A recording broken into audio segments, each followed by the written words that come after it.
रिया शर्मा, जो एक निडर आईपीएस अफसर थी, एक मीटिंग के बाद अपने घर वापस लौट रही थी। रात के 11 बज चुके थे और वह पटना की सुनसान रोड पर तन्हा चल रही थी। ड्यूटी में थोड़ा लेट हो गया था। चलते चलते जब वह एक सुनसान मुकाम पर पहुंची तो सड़क के दरमियान एक बूढ़ा साधु खड़ा था, और जैसे ही उस बूढ़े साधु ने थोड़े हौसले से एक खूबसूरत और जवान लड़की को रात के उस पहर अपनी तरफ आता देखा तो वह बेसब्री से उसका इंतजार करने लगा। अचानक बूढ़ा साधु सड़क के दरमियान आता खड़ा हो गया और रिया का रास्ता रोकते हुए उसे ऊपर से नीचे संगीत तक घूरते हुए देखने लगा। रिया उसकी साइड से गुजरकर आगे की तरफ चलने लगी तो अब बूढ़ा साधु उसके पीछे पीछे चलने लगा। हर तरफ रात का अंधेरा पूरी तरह से छाया हुआ था और रिया का दिल धड़क धड़क रहा था। अचानक बूढ़ा साधु पीछे से तेजी से उसकी तरफ बढ़ा और उसके बाजुओं को पकड़ते हुए बोला, हम कहां से आ रही हो और मुझसे मिले बगैर जा रही हो? बूढ़े साधु के चेहरे पर एक अजीब सा नशा था। रिया बोली, वह एक जरूरी काम था, वहां से होकर घर जा रही थी। अचानक बूढ़े साधु ने उसके बालों को पकड़कर अपनी तरफ खींचते हुए कहा, मुझे नहीं बताया जाएगा कि वह क्या जरूरी काम था? रिया बोली, वह एक जरूरी मीटिंग थी। अचानक बूढ़ा साधु हंसने लगा। इस तरह की मीटिंग थी? बूढ़ा साधु बोला। फिर उसने कहा, मेरे साथ भी कोई मीटिंग कर लो। अचानक बूढ़े साधु ने उसके बाजुओं को जोर से खींचा और वहां से कपड़ा फाड़ दिया। अब रिया समझ चुकी थी कि उसके साथ कुछ गलत होने वाला है। वह आहिस्ता आहिस्ता पीछे की तरफ हटने लगी और बूढ़ा साधु उसकी तरफ बढ़ने लगा। इसी तरह चलते चलते जब बूढ़े साधु ने उसे पकड़ने के लिए उसकी तरफ छलांग लगाई तो रिया ने अचानक तेजी से भागना शुरू कर दिया और बूढ़ा साधु भी उसके पीछे तेजी से भागने लगा। रिया की सांसें तेज हो चुकी थीं। वो जान लगाकर हांफती कांपती अपनी जान बचाने के लिए तेजी से भाग रही थी। संगीत अचानक बूढ़े साधु ने उसे पीछे से धक्का दे दिया और वह सड़क के दरमियान जा गिरी। बूढ़े साधु के चेहरे पर अब एक अजीब सा नशा आ गया था। वह नीचे गिरी हुई लड़की को अजीब सी नजरों से देखने लगा। रिया नीचे सड़क पर गिरी हुई थी। अब बचने का कोई रास्ता बाकी नहीं रहा था। अचानक बूढ़ा साधु भी सड़क पर बैठ गया और जैसे ही उसे पकड़ने के लिए अपने दोनों हाथ आगे बढ़ाए, रिया ने अचानक जोर से उसे धक्का दिया और पीछे की तरफ धकेल दिया। रिया नीचे से उठ खड़ी संगीत हुई तो बूढ़ा साधु तेजी से उसके पास आया और उसे पीछे से आकर पकड़ लिया। अचानक रिया ने जोरदार आवाज से कहा, देखो मुझे जाने दो, ये तुम ठीक नहीं कर रहे, वरना तुम्हें इसका अंजाम भुगतना पड़ेगा। लेकिन बूढ़ा साधु अब दीवाना हो चुका था। अचानक बूढ़ा साधु बोला, ओहो, मैं तो डर गया। बूढ़े साधु ने अपने पास रखी भांग की बोतल उठाई और लड़की की तरफ बढ़ने लगा। फिर बूढ़े साधु ने भांग का ढक्कन खोला और लड़की, जो सड़क के बीच बैठी थी, उसके ऊपर डालने लगा। अब लड़की पूरी तरह से भांग से भीग चुकी थी। देखते ही देखते बूढ़े साधु ने आधी भांग पीने के बाद रिया को बोतल पकड़ाते हुए कहा, ये लो पियो। रिया ने डरते हुए कहा, नहीं, मैं नहीं पीती हूं। बूढ़े साधु ने रिया के बदन को घूरते हुए कहा, पी लो, वरना तेरे साथ वह करूंगा कि तू किसी को भी दिखाने के काबिल नहीं रहेगी। रिया, जो एक आईपीएस अफसर थी, संगीत ने बूढ़े साधु के हाथ से वह बोतल लेकर पीने लगी। अब बूढ़ा साधु बेसब्री से रिया की तरफ देखने लगा, जैसे उसका मकसद पूरा होने जा रहा हो। और फिर क्या होना था? देखते ही देखते रिया का सारा वजूद जैसे चकरा गया। उसने अपने दोनों हाथ सर पर रख लिए। क्या हो रहा है? बूढ़ा साधु इंतजार में था कि उसका नशा अपनी इंतहा को पहुंचे, और उसी वक्त रिया मदहोशी के आलम में सड़क के बीच लेट गई। रिया अब नीम बेहोश पड़ी थी और उसके कानों में बूढ़े साधु की हंसी गूंज रही थी। अचानक बूढ़ा साधु उसके करीब आया और झुककर उसके चेहरे को गौर से देखने लगा। उसने अपना हाथ बढ़ाया और उसके बालों की एक लठ अपनी उंगलियों में लपेटते हुए मुस्कुराते हुए बोला, हाँ, अब मजा आएगा। बूढ़े साधु की आंखों में दहशत थी और उसमें वैश्य भूख भी। लेकिन जैसे ही बूढ़ा साधु ने आगे बढ़कर रिया के गाल को छूने की कोशिश की, छिन एक झंकार हुई। रिया ने जमीन पर पड़ी वह बोतल अचानक उठाकर पूरी कोशिश से बूढ़े साधु के सर पर दे मारी। बूढ़े साधु की आंखों के सामने अंधेरा छा गया और उसका मुंह जख्मी हो गया। वो वहीं जमीन पर लड़खड़ाता हुआ गिर पड़ा। बूढ़ा साधु पल भर के लिए सन्न रह गया। रिया जमीन पर गिरते सिमटते कांपते हुए उठने संगीत लगी। उसकी सांसें तेज थीं, कदम लड़खड़ा रहे थे। नशे की वजह से उसे चक्कर आ रहे थे, पर वह पूरी ताकत से दूर भागने लगी। तभी जमीन पर पड़े बूढ़े साधु ने चिल्लाते हुए कहा, क्या देख रहे हो? पकड़ो उसे, उसकी सजा अब उसे जरूर मिलेगी। बूढ़ा साधु तेजी से उसकी तरफ भागा। रिया अब भी कुछ दूर ही पहुंची थी कि बूढ़े साधु ने जाकर रिया को पांव से पकड़ लिया। अचानक बूढ़ा साधु गुस्से में भागते हुए पास आया। अब उसकी आंखों में वैश्य लालिमा भर गई थी। उसने रिया को खींचकर संगीत अपने पास किया और उसके कान के पास गरजते हुए बोला, तूने मेरे साथ खेलने की कोशिश संगीत की, अब तेरी सजा और भी बढ़ गई है। रिया की सांसें अटक रही थीं, वो बेबस दिख रही थी। फिर बूढ़ा साधु उसे बांह से पकड़कर खींचते हुए जंगल की तरफ ले जाने लगा। रिया ने खुद को छुड़ाने की कोशिश की, लेकिन बूढ़े साधु ने और मजबूती से उसे पकड़ लिया और खींचते हुए जंगल में एक पुरानी कोठी के करीब ले आया। रिया समझ चुकी थी कि अब उसके साथ कुछ गलत होने वाला है। तभी बूढ़े साधु ने कोठी का दरवाजा खोला और रिया को अचानक कोठी के अंदर धक्का दे दिया। अब रात का आखिरी पहर था। सुनसान जंगल और कोठी के अंदर पड़ी हुई जवान और खूबसूरत रिया, और अपना बदला लेने तथा मन की आग बुझाने के लिए आतुर बूढ़ा साधु। अचानक बूढ़े साधु ने तेजी से दरवाजा बंद किया और खुद भी अंदर घुसा। उसकी आंखों में वहद की चमक थी और सांसों में नशे की बदबू। उसने आगे बढ़ते हुए रिया की ठोड़ी को सख्ती से पकड़ लिया और गरज कर बोला, अब देखता हूं तेरा गरूर कहां जाता है। तुमने मुझे संगीत सबके सामने जलील किया है, अब तुम्हारी चीखें ही मेरी जीत बनेंगी। रिया की आंखों में आंसू थे और होठों पर सरदन सा था। वह खुद को कोने में समेटने लगी और जैसे ही बूढ़ा साधु झपटने ही वाला था, रिया की नजर सामने रखे पुराने लकड़ी संगीत के तख्ते पर पड़ी। वहां एक लंबा हथियार सा डंडा रखा था। बूढ़ा साधु ने झुककर उसका चेहरा छूने की कोशिश की, लेकिन रिया ने पूरी ताकत संगीत से वह डंडा उठाया और सीधे उसके जबड़े पर दे मारा। बूढ़ा साधु एक भयानक चीख के साथ पीछे हटा और उसका मुंह लहूलुहान हो गया। रिया ने एक पल में बिना दरवाजा खोले अंधाधुंध भागना शुरू कर दिया। रात के सुनसान भरे जंगल की राह पर वह नंगे पांव दूर संगीत भाग रही थी। पीछे बूढ़ा साधु पीछा कर रहा था। रिया की सांसें तेज थीं और उसके पांव छलनी हो चुके थे। तभी पीछे से बूढ़े साधु की भारी आवाज गूंजी, भागती रहा, लेकिन आज तो मेरे हाथ से बच नहीं सकती। वह पागलों की तरह जवान रिया को दबोचने के लिए पीछा कर रहा था। रिया ने चारों तरफ निगाह दौड़ाई तो जंगल के किनारे उसे एक पुराना सा गेट दिखा। गेट आधा खुला था और भीतर बस अंधेरा ही अंधेरा था। यह पटना के करीब कोई पुराना खंडहर सा कारखाना था। रिया के कदम अपने आप उस तरफ बढ़ चले। वह लड़खड़ाती हुई जैसे ही भीतर घुसी, वहां टूटी फूटी ईंटें और जंगालूदा मशीनें बिखरी पड़ी थीं। रिया एक मशीन के पीछे जाकर हांफती हुई छिप गई। उसका दिल जोर जोर से धड़क रहा था, जिसने सुनसान रात को और भी दहशतनाक बना दिया था। कुछ पल बाद गेट धड़ाम संगीत से खुला और बूढ़ा साधु अंदर घुस गया। उसके कदमों की आहट गूंज रही थी। कहाँ छिपी है? उसकी आवाज कारखाने की दीवारों से टकराकर गूंजी। रिया अपने होंठ दांतों में दबाए सांस रोके बैठी थी। संगीत बूढ़ा साधु धीरे धीरे कदम बढ़ाता हुआ अंधेरे में इधर उधर देख रहा था। तभी उसने नीचे से जंग लगी लोहे की सलाई उठाई और उसे जमीन पर रगड़ते हुए आगे बढ़ने संगीत लगा। और अचानक एक आहट सुनकर बूढ़ा साधु जोर से हंसा। तभी अचानक वही लड़की एकदम अपना चेहरा बूढ़े साधु की तरफ घुमाकर बोली, संगीत, देखो, तुम यह सब ठीक नहीं कर रहे। जो तुम अब करने वाले हो उसका अंजाम तुम्हारे साथ बहुत बुरा होगा। कानून तुम्हें इसकी सजा देगा।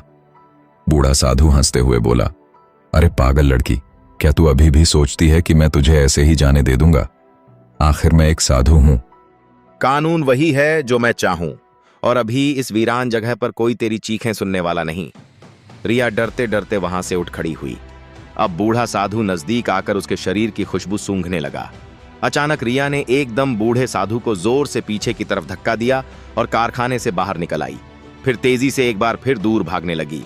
लेकिन अभी वह कुछ दूर ही पहुंची थी कि जंगल की राह पर बूढ़ा साधु रास्ता रोककर उसके सामने खड़ा था। रिया दूसरी तरफ भागना चाही तो बूढ़ा साधु पहले ही वहां पहुंच चुका था। अब रिया के लिए तमाम रास्ते बंद हो गए थे। उसने डरते डरते अपनी आंखें बंद कर लीं। दोनों हाथ अपनी आंखों पर रख लिए। बूढ़े साधु ने बोट जोर से जमीन पर मारते हुए गरजती आवाज में कहा, उठ और चल, खुद ही जाकर कोठी में लेट जा, वरना यहीं जंगल में तेरा अंजाम कर दूंगा। रिया ने धड़कते दिल के साथ आहिस्ता आहिस्ता अपने हाथ आंखों से हटाए और कांपती आवाज में कहा, तुम समझते हो तुम्हारे पास साधु की वर्दी है, इसलिए जो चाहो कर संगीत सकते हो, लेकिन याद रखना जुल्म कभी देर पा नहीं होता। बूढ़े साधु के चेहरे पर तंजिया मुस्कान फैल गई। बड़ी बहादुरी के लेक्चर दे रही है, लेकिन आज यह बातें तेरे किसी काम नहीं आएंगी। अचानक बूढ़ा साधु बोला, ऐसे नहीं मानेगी, यह रस्सी लाओ। बूढ़े साधु ने अपनी झोली से रस्सी का एक टुकड़ा निकाला और कहा, इसके हाथ पांव बांध दो। वह रिया के पास बैठकर उसके हाथ पांव बांधने लगा। रिया ने सोचा, अगर मैं बंध गई तो फिर बचने का कोई रास्ता नहीं होगा। अचानक उसने बूढ़े साधु से कहा, अच्छा ठीक है, जो तुम चाहते हो मैं उसके लिए तैयार हूं। यह सुनकर बूढ़ा साधु जोर जोर से हंसने लगा। फिर वो रिया के करीब आया और घूरते हुए बोला, शाबा, अगर पहले ही मान जाती तो मुझे इतना कुछ तुम्हारे साथ नहीं करना पड़ता।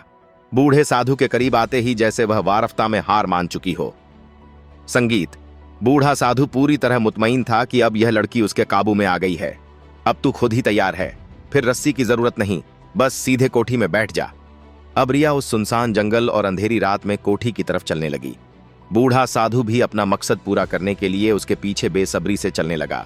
कोठी के पास पहुंचते ही रिया ने कोठी का दरवाजा खोला और फिर एकदम मुड़कर बूढ़े साधु से बोली, देखो, मैं तुम्हारी बात मान तो रही हूं, लेकिन मैं तुम्हें यह एक बार फिर बता रही हूं कि इसका अंजाम तुम्हारे साथ बहुत बुरा होगा। बूढ़ा साधु झर भरी मुस्कान के साथ बोला, हाँ हाँ, अंजाम, अब तेरा अंजाम मेरे हाथों में है, बाकी किसी अंजाम की फिक्र छोड़ दे। रिया ने आहिस्ता आहिस्ता कदम अंदर कोठी में रखे। बूढ़ा साधु झुककर उसके करीब होते हुए तंजिया अंदाज में बोला, शाबा, बहुत अक्लमंद हो गई हो। और जैसे ही बूढ़ा साधु कोठी के अंदर दाखिल होने लगा, उसी वक्त पीछे से एक और गाड़ी वहां आ गई। बूढ़ा साधु ने जब गाड़ी को देखा तो दरवाजा बंद करके जल्दी से उस गाड़ी की तरफ चला आया। रिया कोठी के अंदर ही थी। बूढ़ा साधु जाकर गाड़ी में बैठे शख्स से बात करने लगा। इससे पहले कि रिया बाहर निकलकर गाड़ी के पास आती, गाड़ी वहां से निकल गई। अब बूढ़ा साधु वापस कोठी की तरफ मुड़ रहा था। इतने में रिया ने जल्दी से दरवाजा खोला और बाहर निकलकर बूढ़े साधु के पास आकर उसका हाथ थामते हुए बोली, हाँ, अब क्या हुआ? रिया ने प्यार भरी निगाहों से उसकी तरफ देखा और उसे अपने गले से लगाते हुए बूढ़े साधु के चेहरे पर एक मुस्कान आ गई। बूढ़ा साधु तुरंत अपनी कोठी की तरफ गया और वहां से एक फल निकालकर रिया के हाथ में पकड़ा दिया। रिया वहीं जंगल की राह पर बैठ गई और फल खाने लगी। बूढ़ा साधु जो आतुर होकर खड़ा था, उसका सब्र टूट गया। उसने रिया से कहा, जल्दी खाओ, वक्त नहीं है। रिया ने अपने आप से कहा, लगता है अब इसको ज्यादा रोकना मुमकिन नहीं, अब मैं क्या करूं? फिर वह डरते डरते राह से उठ खड़ी हुई। अंधेरी रात और सुनसान जंगल का सन्नाटा खौफ पैदा कर रहा था। बूढ़ा साधु अब पूरी तरह से तैयार था।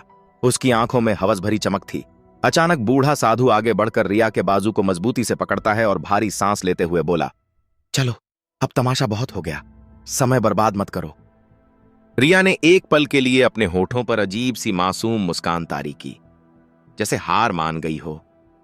उसने अपनी निगाहें बूढ़े साधु की आंखों में डालते हुए आहिस्ता से कहा, एक शर्त है। बूढ़ा साधु रुक गया। शर्त? रिया प्यार भरी आवाज में आहिस्ता से बोली, तुम्हें मुझ पर हाथ डालने से पहले अपनी आंखें बंद करनी होंगी। बूढ़ा साधु पहले तो चौंका, फिर ठहाका लगाकर हंस पड़ा। हंसी, यह भी कोई शर्त है? अच्छा, मान लेते हैं। अचानक रिया बूढ़े साधु के करीब आई और प्यार से उसका हाथ पकड़कर जंगल की राह के एक कोने की तरफ ले जाने लगी। बूढ़ा साधु भी उसके साथ चलने लगा। रिया थोड़ी दूर जाकर एक वीरान जगह पर रुकी और बोली, यहां ठीक है। बूढ़ा साधु एकदम हैरान होकर बोला, यहां कोई देख लेगा?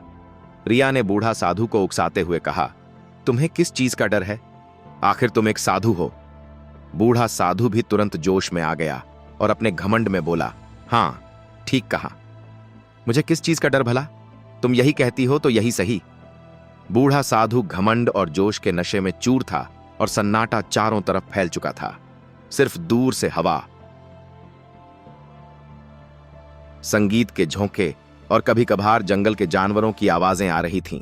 रिया ने बड़ी मासूमियत के साथ उसका हाथ अपने हाथों में थामा। फिर रिया ने बूढ़े साधु से कहा, यहां नीचे राह पर लेट जाओ और अपनी आंखें बंद कर लो। बूढ़ा साधु मुस्कुराते हुए राह पर नीचे लेट गया। उसने अपनी आंखें बंद कर लीं और मुस्कुराते हुए बोला, चलो देखते हैं तुम अब क्या करती हो। रिया कुछ देर उसके चारों तरफ चक्कर लगाती हुई मन ही मन कुछ सोचने लगी, फिर झुककर उसके पास आई। एक पल को ऐसा लगा जैसे वह उस पर झुकने वाली है। बूढ़े साधु के होठों पर फातिहाना मुस्कान थी और गहरी सांसों की आवाज गूंज रही थी। लेकिन अगले ही पल रिया ने अपने जूते की एड़ी तड़प से उसकी छाती पर मारी। बूढ़ा साधु तड़प कर आंखें खोल देता है, लेकिन तब तक रिया उसकी लाठी खींच चुकी थी। बूढ़ा साधु उठकर वहीं राह के बीच बैठ गया और बोला, यह क्या धोखा किया तुमने, संगीत मेरे साथ? उसी वक्त रिया को ख्याल आया कि उसका काम अभी पूरा नहीं हुआ है। वह अपने चेहरे पर हल्की मुस्कान लाती हुई बूढ़े साधु के करीब आकर बैठ गई और लाठी उसके हाथ में थमाते हुए प्यार भरी निगाहों से उसकी आंखों में देखते हुए बोली, मैं तुम्हें बस यह दिखाना चाहती थी कि अगर मैं भागना चाहूं तो भाग सकती हूं, लेकिन अब मेरी मर्जी है, मैं खुद इसके लिए तैयार हूं। यह सुनकर बूढ़े साधु के चेहरे पर फिर से मुस्कान आ गई और वह रिया को अपने गले से बंगी संगीत लगाने लगा। रिया ने कहा, एक मिनट, पहले मुझे यह बताओ, क्या तुम वाकई में इतने ताकतवर साधु हो और जो चाहो वो कर सकते हो? बूढ़ा साधु ने घमंड भरे लहजे में कहा। हाँ। रिया ने अचानक बूढ़े साधु का हाथ पकड़ा और उसे कोठी की तरफ ले जाने लगी। बूढ़ा साधु हैरान होकर यह सब देखने लगा। चलते चलते वह दोनों कोठी के पास पहुंचे।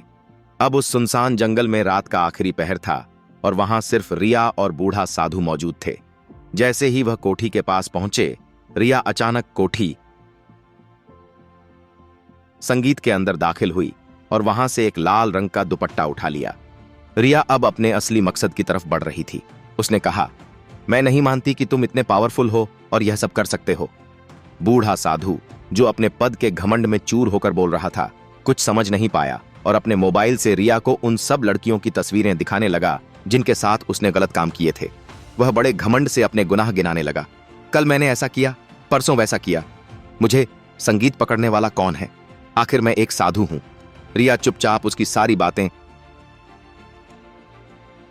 संगीत सुनती रही और फिर बूढ़े साधु के करीब जाकर बोली, वाह, तुम तो बहुत बहादुर निकले।